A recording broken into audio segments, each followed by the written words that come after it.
ఇంకా తర్వాత నుంచి రుక్సార ఎక్కువగా మాతోనే టైం స్పెండ్ చేసేది. మేబీ తనకు వాళ్ళ క్లాస్‌లో పెద్దగా ఫ్రెండ్స్ ఎవరూ లేనట్టున్నారు. సో, ఐదర్ మాతో ఉండేది, లేదంటే క్లాస్‌లో ఉండేది. ఓవర్ ది డేస్ రుక్సార నాకు కూడా మంచి ఫ్రెండ్ అయిపోయింది. స్లోగా మా మధ్య డిస్టెన్స్ తగ్గుతూ వచ్చింది. తను నాకు క్లోజ్ అవుతుందని హ్యాపీగా ఫీల్ అవ్వాలో, లేక ఫ్రెండ్ జోన్‌లోనే మిగిలిపోతానేమో అని భయపడాలో అర్థం కాని స్టేజ్‌లో ఉన్నా. పోనీ ధైర్యం చేసి ప్రపోజ్ చేసేద్దామా అంటే, ఎక్కడ ఉన్న ఫ్రెండ్‌షిప్ కూడా పోతదో అని ఇంకో భయం. ఇన్ని భయాల మధ్యలో మనకు నచ్చిన అమ్మాయి మన పక్కనే ఉన్నా, మనకెంత క్లోజ్ అయినా దాన్ని ఎంజాయ్ చేయలేం గదా! నా పరిస్థితి కూడా అదే. నేను ఆల్రెడీ ఇన్ని టెన్షన్స్‌లో ఉంటే, నాకింకో టెన్షనొచ్చి యాడ్ అయింది. అదే మా ఫస్ట్ సెమిస్టర్ ఎగ్జామ్స్. యూజువల్లీ నేను మంచి స్టూడెంట్‌ని. మరీ క్లాస్ టాపర్‌నయ్యేంత సీన్ లేదు గానీ, అట్‌లీస్ట్ టాప్ 10లో అయితే ఉంటాను. సో, నెక్స్ట్ ఫ్యూ డేస్ అయినా మైండ్‌ని కాస్త రుక్సార వైపు నుంచి డైవర్ట్ చేసి, ముందు ఎగ్జామ్స్ మీద కాన్సంట్రేట్ చేద్దామని ఫిక్స్ అయ్యా. అలానే ప్రిపరేషన్స్ కూడా స్టార్ట్ చేశా. కానీ రుక్సార గురించి ఆలోచించకుండా ఒక్కరోజు కూడా ఉండలేకపోయాను. డే టైమ్‌లో అంతా నిత్య, రుక్సారాలతో టైమ్ స్పెండ్ చేయడంతోనే అయిపోతుంది. సరే ఈవినింగ్ రూమ్‌కి వెళ్ళాకైనా కాన్సంట్రేటెడ్‌గా చదువుకుందాం అనుకుంటే, ఎంత సిన్సియర్‌గా బుక్ తీసి సీరియస్‌గా చదవడం స్టార్ట్ చేసినా కూడా మైండ్ చివరికి వెళ్ళి తన దగ్గరే బ్రేక్ వేస్తుంది. వెంటనే వెళ్ళి తనని కలవాలి, తనతో మాట్లాడాలి అనిపిస్తుంది. మేబీ మేము డే స్కాలర్స్ అయ్యుంటే ఇప్పుడు వెళ్ళి మీట్ అవ్వడం కుదరదులే అని లైట్ తీసుకునేవాడినేమో. కానీ మాది రెసిడెన్షియల్ కాలేజ్. అందరం 24/7 క్యాంపస్‌లోనే ఉంటాం.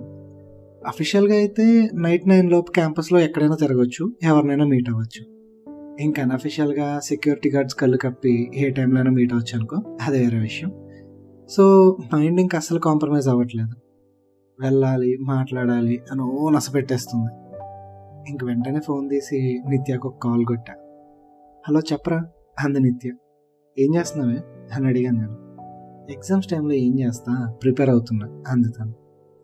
అది చేయడానికి ఇక్కడ నానా తిప్పులో పడుతున్నాను నేను అన్నా. ఏ చదువుకోవడానికి ఏం మాయ రోగం అని అడిగింది. మాయ రోగం కాదు, రుక్సారా రోగం అన్నాను నేను. ఇప్పుడు దాని గురించి రోగం తెచ్చుకునేంతలో ఏమైంది, బాగానే ఉంటున్నారు ఇద్దరు అని చాలా క్యాజువల్గా అనేసింది. కానీ నా బాధ దానికేం తెలుసు ఇక్కడ ఎన్ని తిప్పలు పడుతున్నాను. నీకు అలానే ఉంటుందిలే కానీ తను మీట్ అవ్వాలనిపిస్తుంది అన్నాను నేను. అయితే తనకు కాల్ చేసి రమ్మను, నాకు కాల్ చేసి చెప్తావేంటి అంది. నా దగ్గర తన నెంబర్ లేదే అన్నాను నేను. ఇన్నాళ్ళ నుంచి అంతలా క్యాంపస్ మొత్తం తిరిగేస్తున్నారు కదరా, ఇంకా నెంబర్ లేకపోవడం ఏంటి అని అడిగింది నిత్య షాకింగ్గా. ఎప్పుడూ ఆ డిస్కషన్ అండ్ సిచ్యువేషన్ మా మధ్య రాలేదు అన్నాను. సర్లే ఉండు, కాల్ చేసి చెప్తా దానికి, ప్లేస్ ఎక్కడా అని అడిగింది. మన రెగ్యులర్ టెర్రస్ ఉంది కదా అక్కడే అన్నాను నేను. సరే అని తను కాల్ కట్ చేసింది.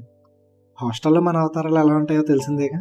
So track pant and t-shirt వేసుకొని లైట్గా బాడీ స్ప్రే కొట్టుకొని నీట్గా రెడీ అయ్యి ఆ టెర్రస్ మీదకి వెళ్ళి వాళ్ళ కోసం వెయిట్ చేస్తూ ఉన్నా. వీళ్ళు ఎప్పుడు వస్తారా అని అలా ఫోన్లో టైం చూసుకుంటూ అటువైపు స్టెప్స్ వైపు చూస్తూ కూర్చున్నా అలా. అప్పటికే టైం 9 దాటి 10 అవుతూ ఉంది. ఆ రోజు పౌర్ణమి అనుకుంటా. ఫుల్ మూన్తో ఆకాశం చాలా బ్రైట్గా ఉంది. పెద్దగా క్లౌడ్స్ కూడా లేవు. గ్యాలక్సీలో ఉన్న స్టార్స్ అన్నీ ఒకే చోటకు వచ్చాయా అనిపించే అన్ని స్టార్స్ కనిపిస్తున్నాయి. వీటన్నింటికి తోడుగా ఒక చల్లటి బ్రీజ్ ఆ అట్మాస్ఫియర్కి యాడ్ అయింది. అబ్బా, ఎంత రొమాంటిక్ టైంలో మీటింగ్ అరేంజ్ చేసావురా మాధవ్ అని నన్ను నేనే అప్రిషియేట్ చేసుకుంటుంటే ఫైనల్లీ వాళ్ళిద్దరు వచ్చారు.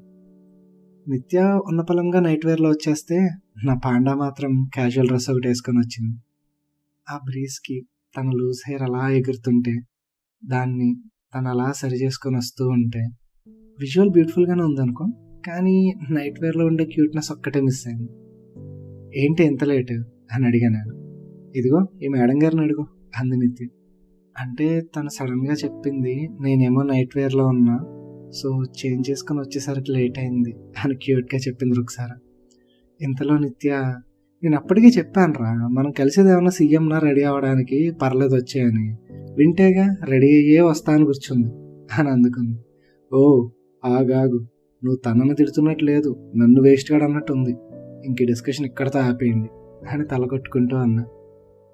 దానికి వాళ్ళిద్దరూ ఫుల్గా నవ్వుకొని వచ్చి పక్కన కూర్చున్నారు. ఆయన ఎగ్జామ్స్ పెట్టుకొని ప్రిపేర్ అవ్వకుండా ఈ మీటింగ్స్ ఏంటి సార్ అని అడిగింది ఒకసారి. ఆ చదివేదేది బొరకెక్కట్లేదనే కదా మిమ్మల్ని రమ్మంది అన్నాను నేను. అసలు ఎంతవరకు చదివావనరా ఎక్కకపోవడానికి అని అడిగింది నిత్య. జస్ట్ స్టార్ట్ చేశా అంతే, ఏం ఎక్కట్లేదని నీకు కాల్ చేశా అన్నాను నేను. సరే పోనీ కాన్ఫరెన్స్ కాల్ పెట్టుకొని ముగ్గురం కంబైన్ స్టడీస్ లాంటివి ఏమైనా ప్లాన్ చేద్దాం అని అడిగింది. అసలు మనం ముగ్గురం గెలిస్తే చదువుతామని అనుకుంటున్నావా నిత్య నువ్వు అని కాస్త సర్కాస్టిక్గా అడిగా నేను. అవును అనుకో, కానీ ట్రై చేయాలి కదరా అంది నిత్య. ఎక్కట్లేదని నేనే సరదాగా అన్నాలే కానీ మీరు చదువుకోండి, నేను చదువుకుంటా అన్నాను నేను. ఇంకా అలా ఆ టెర్రస్ మీదనే కూర్చొని కాసేపు మాట్లాడుకున్నాం. సరే మరి బాగా లేట్ అయింది, ఇంక వెళ్దామా అని అడిగింది నిత్య. ఎందుకే నేనంటే అంత పగ అని మనసులో అనుకున్నా కానీ బయటికి ఏం రెస్పాండ్ అవ్వకుండా అలా సైలెంట్గా ఉంది. ఒకసారి కూడా ఏం రిప్లై ఇవ్వలేదు. ఏంటి ఇద్దరు ఏం మాట్లాడరు, వెళ్దామా అని అడిగా అని మళ్ళీ అని పైకి లేచింది.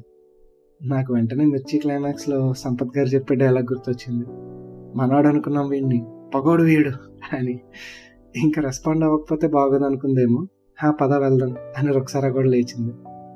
ఇంకా వాళ్ళిద్దరూ వెళ్దామన్నాక మనం లేకపోతే బాగోదని నేను కూడా లేచా. స్టెప్స్ దిగి వెళ్తూ ఉండగా రుక్సారా వెనక్కి తిరిగి మాధవ్ అని పిలిచింది. అదేంటో తను పిలిచినప్పుడు మాత్రమే నా పేరు నాకు ఎంతో నచ్చేస్తుంది. చెప్పు రుక్సారా అన్నాను నేను. నీ దగ్గర నా నెంబర్ లేదంటగా నిత్య చెప్పింది అంది. తను ఒక్కసారిగా అలా అడిగేసరికి నా మైండ్ బ్లాంక్ అయిపోయింది. ఒక పక్క సర్ప్రైజ్, ఇంకో పక్క షాక్. నేను అలా నిలబడి ఉండిపోతే నిన్నే మాధవ్ అని రుక్సారా మాట వినిపించింది. ఫీడ్ చేసుకున్న నెంబర్ అని తన నెంబర్ ఇచ్చింది. అసలు నాకు ఎలా రెస్పాండ్ అవ్వాలో కూడా అర్థం కాలేదు. I was so surprised and happy.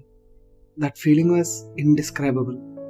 ఇంక అదే హ్యాపీనెస్తో రూమ్కి వెళ్ళి రుక్సారాకి మెసేజ్ చేశాను, హాయ్ దిస్ ఈజ్ మాధవ్ అని. బట్ సింగిల్ టిక్కే పడింది, which means she is not online అని. కాసేపు వెయిట్ చేశా, బట్ ఎంతసేపటికి రాకపోయేసరికి ఇంకా లైట్ తీసుకొని ఫోన్ పక్కన పెట్టి బుక్ ఓపెన్ చేసా చదువుదామని. వెళ్ళి రుక్సారాతో మాట్లాడొచ్చినా కూడా ఎందుకో నేను కాన్సన్ట్రేట్ చేయలేకపోయాను. ఎంత ట్రై చేసినా ఒక్క ముక్క కూడా బుర్రలోకి ఎక్కడం లేదు. అరే ఇంటర్మీడియట్ వరకు బాగానే చదువుకున్నా కదా, ఇప్పుడేంటి ఇలా? ఇది కాలేజ్ ఎఫెక్టా, లేక రుక్సారా ఎఫెక్టా, లేక నా ఏజ్ ఎఫెక్టా? ఏం అర్థం కాలేదు. మళ్ళీ ఫోన్ తీసి వాట్సాప్ ఓపెన్ చేసి అలా చాట్స్ అని స్క్రోల్ చేస్తూ ఉన్నా. అలా చూస్తూ శ్రీ చాట్ పేజ్ ఓపెన్ చేశా. తన స్టేటస్ ఆన్లైన్ చూపించింది. సరే అని పింక్ చేసా తనకి హాయ్ అని. వెంటనే హలో అని రిప్లై ఇచ్చింది. ఏం చేస్తున్నావు అని అడిగా. నథింగ్ మచ్, యూ అని అడిగింది. చదవడానికి ట్రై చేస్తున్నా బట్ వర్కౌట్ అవ్వట్లేదు అని చెప్పా. వయసు అని అడిగింది. ఏమో తెలీదు బట్ అసలు ఇంట్రెస్ట్ రావట్లేదు అని చెప్పా. అర్థమైంది. కాలేజ్ ఎన్విరాన్మెంట్ అప్పుడే ఎక్కేసిందా ఫుల్గా? ఫస్ట్ సెమిస్టర్కి ఎగ్జామ్స్ మీద ఇంట్రెస్ట్ లేదంటున్నావు అని అడిగింది. ఎందుకో ఆ మెసేజ్లో తన టోన్ కాస్త సీరియస్గానే అనిపించింది. లైట్గా భయం కూడా వేసింది, ఏం రిప్లై ఇవ్వాలా అని. కాస్త బ్రీత్ తీసుకొని అలా ఏం లేదు, ఇంకా టైం ఉందిగా ఎగ్జామ్స్కి అని ఇంట్రెస్ట్ రావట్లేదు అని పెట్టాను నేను. Do you understand that you are clearly lying అని పెట్టింది తను. ఆ మెసేజ్ ఇంకో పెద్ద షాక్. ఇంకేం రిప్లై ఇవ్వాలో తెలియక నోటికి జిప్ వేసుకున్న ఇమోజీ సెండ్ చేశా. దానికి తను లాఫింగ్ ఇమోజీ ఒకటి పెట్టి చిల్, బట్ నేను నీ మంచి గురించే చెప్తున్నా, బీటెక్ని లైట్గా తీసుకోకు. ఫస్ట్ ఇయర్లో ఫెయిల్ అయితే సప్లీస్ రాసుకోవడానికి ఇంకా 3 years ఉన్నాయిలే అనుకుంటాం, but that will pile up your load అంది. Yeah I understand that, but నాకు ఇంజనీరింగ్కే ఇంట్రెస్ట్ లేదేమో అనిపిస్తుంది అన్నాను. మరి ఏ ఫీల్డ్లో ఇంట్రెస్ట్ ఉంది సార్ అని అడిగింది తను. I don't know that yet అన్నాను నేను. So you're still figuring out అని అడిగింది. కైండ్ ఆఫ్ అన్నాను నేను. Then finish your engineering in the meantime. నీ ప్యాషన్ ఏదైనా అవని, but having a degree will be an add on to that అంది. అవుననుకో అని 3 dots పెట్టాను.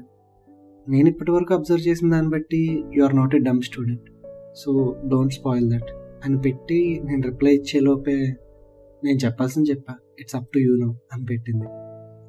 I understand, thanks for your concern అన్నాను నేను. As a senior it's my responsibility, study well and good night అని పెట్టి ఆఫ్లైన్ అయిపోయింది. I don't know why, but her words made me think. Of course తను గొప్పగా ఏం చెప్పలేదు, కొత్తగా అంతకంటే చెప్పలేదు. Maybe because of my respect towards her I decided to listen to her words. వెంటనే నిత్యకి కాల్ చేశా. ఏంట్రా ఈ టైంలో కాల్ చేసావు అని అడిగింది. ఏం చేస్తున్నావే అని అడిగా. ఈ టైంలో ఎవరైనా ఏం చేస్తారు, పడుకుంటున్నా అంది. నీకెంతసేపు ఈ నిద్రగోలేనా అని అడిగా. సర్లే మ్యాటర్ చెప్పరా అని నిద్రమత్తులో అంది. అదే ఇందాక మీరు కంబైన్ స్టడీస్ చేద్దామని ఏదో ప్లాన్ చెప్పారుగా, అది స్టార్ట్ చేద్దామా అని అడిగా. రేపటి నుంచి స్టార్ట్ చేద్దాంలే అంది తను. ఇప్పుడు కుదరదా అని అడిగా నేను. పాపం దెబ్బకి నిద్ర మొత్తం పోయినట్టుంది. ఏంటి అని షాకింగ్గా అడిగింది. అదే ఇప్పుడు స్టార్ట్ చేయడం కుదరదా అని మళ్ళీ అడిగా. అసలు టైం ఎంత ఏందో చూసావారా అని అడిగింది. 11 అయింది అంతేగా అన్నాను నేను. అంతేగానా నీ బొందరా, ఆల్రెడీ నేను అది ఇద్దరం పడుకున్నాం, రేపు స్టార్ట్ చేద్దాంలే అంది తను. సర్లే అని కాస్త డిసప్పాయింటెడ్గా అన్నాను నేను. అయినా ఇందాకే కదరా అలాంటివేం వర్కౌట్ అవ్వవు అన్నావు, ఇంతలోనే చేంజ్ అవ్వరేంటి అని అడిగింది. సోలోగా చదువుతుంటే ఏం ఎక్కట్లేదే, సో ఇంక మీరు చెప్పిన ఐడియానే ట్రై చేద్దామని అన్నాను నేను. సర్లే ఏదో ఒకటి సావు కానీ మళ్ళీ మార్నింగ్ వరకు నాకు కాల్ చేయకు, బాయ్ గుడ్ నైట్ అని కట్ చేసేసింది. ఇంకా ఆ తర్వాత ఏమైందో ఒక చిన్న బ్రేక్ తర్వాత చెప్తాను. Until then signing of.